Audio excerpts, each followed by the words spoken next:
இன்று நாம் முதுகுத்தண்டை பலப்படுத்தக்கூடிய யோக பயிற்சிகளை கற்க இருக்கின்றோம். முதுகுத்தண்டு ஸ்பைனல் கார்டு அப்படிங்கிறது ரொம்ப ஒரு முக்கியமான விஷயமா நம்ம உடம்புல இருக்குது. முதுகுத்தண்டு அப்படிங்கிறது உயிர் நாடி பயணம் செய்யும் ஒரு அற்புதமான ஒரு தண்டு வடம் அது. ஸோ மூளையிலிருந்து தொடங்கி இங்கே மூலாதாரம் வரையில் அது சென்றடையும். ஸோ முதுகுத்தண்டில் ஏதாவது பிரச்சனை அப்படின்னா அதை க்யூர் பண்ணுறது கொஞ்சம் கஷ்டமான விஷயம். ஸோ அதனால் முதுகுத்தண்டில் அடிபடாமல் பார்த்துக்கிறது ரொம்பவே தேவையாக இருக்குது. இப்படி அடிபட்டு ஏதோ ஒரு காரணத்தினால முதுகு வலி அந்த மாதிரி இருக்கிறவங்க இந்த பயிற்சிகளை இப்போ நம்ம சொல்லித்தர பயிற்சிகளை நீங்கள் பண்ணிங்கன்னா அது க்யூர் ஆகும். சரி, இந்த முதுகுத்தண்டை பலப்படுத்துறதுக்கு முதலாவது பயிற்சி, முதல்ல பத்மாசனம் போட்டுக்கலாம். பத்மாசனத்துடன் கூடிய தாடாசனம்.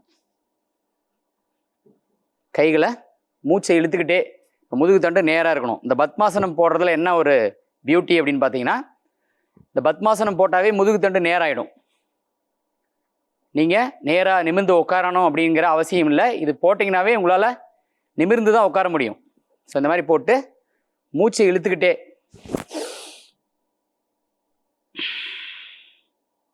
மறுபடியும்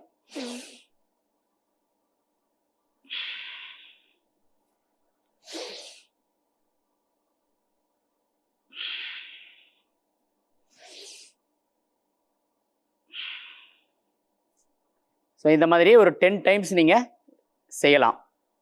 30 டைம்ஸ் வரையில் கூட இந்த பயிற்சி செய்தீங்கன்னா நல்லா மூச்சை இழுத்து விடுறோம், அவ்வளோதான். ஸோ இது செய்யும்போது முதுகுத்தண்டு ஸ்ட்ரென்தன் ஆகும். அடுத்தது தண்டாசனம். நம்ம ஏற்கனவே கற்றிருக்கிறோம். இந்த தண்டாசனத்துடன் கூடிய தாடாசனம். நீ நல்லா நேராக நிமிர்ந்து முதுகுத்தண்டு, இந்த ஆசனம் பேரே தண்டாசனம், முதுகுத்தண்டுக்காகவே ஸ்பெஷல் ஆசனம் இது. ஸோ இப்படி நேராக உட்காந்துட்டு கை வச்சுக்கங்க, மூச்சு இழுத்துக்கிட்டே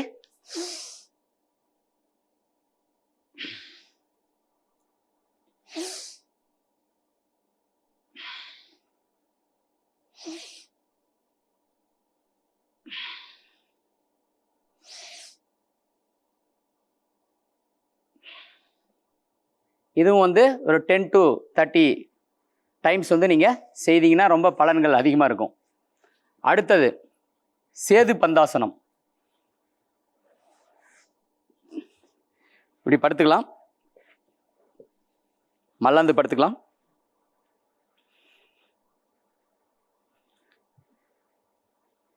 இந்த கால்களை இப்படி மடித்து வச்சுக்கங்க.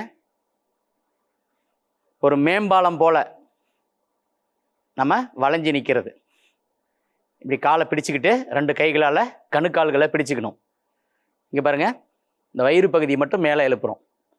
இந்த தோல் பட்டை தலையெல்லாம் கீழே இருக்கணும்.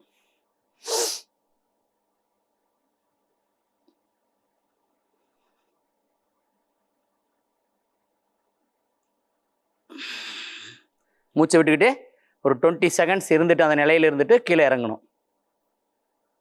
ஓகே, இப்போ இங்கே பாருங்கள், இந்த கைகளை இப்படி கோத்துக்கிட்டு கீழ்முகமாக வச்சுக்கிறோம். கீழ்முகமாக வச்சுக்கிட்டு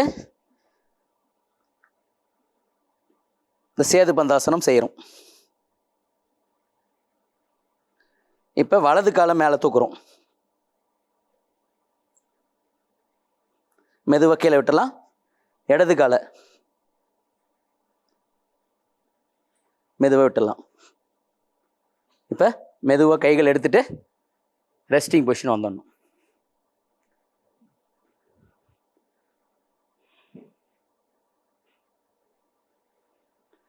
அடுத்தது திரிகோணாசனம். இது எந்திரிச்சு செய்ய போகிறோம். கால்களை இப்படி வச்சுக்கோங்க. இதுவும் முதுகுத்தண்டு சப்போர்ட் பண்ணுற மாதிரியான ஒரு ஆசனம். நம்ம வழக்கமாக இப்படி சைடில் கீழே கை எடுத்துகிட்டு போயிட்டு மேலே பார்ப்போம். இதில் சென்டர் பொசிஷனில் கைகளை இப்படி வைக்கிறோம். இடது கையை மேலே உயர்த்தி பார்க்கணும். மேலே பார்க்கும்போது மூச்சை இழுத்துக்கணும். விடும் பொழுது மூச்சை இழுத்துக்கணும்.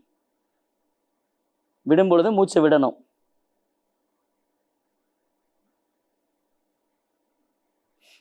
இப்படி செய்யலாம், தொடர்ச்சியாக செய்யலாம்.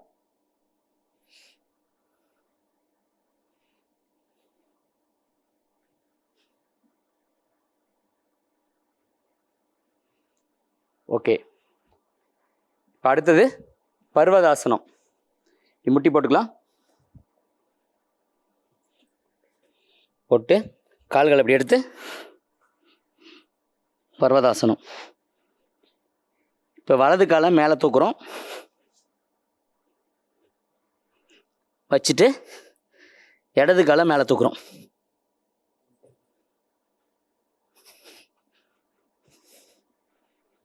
அப்படியே மெதுவாக முட்டி பகுதியை வச்சுட்டு ரெஸ்ட் பண்ணிக்கலாம்.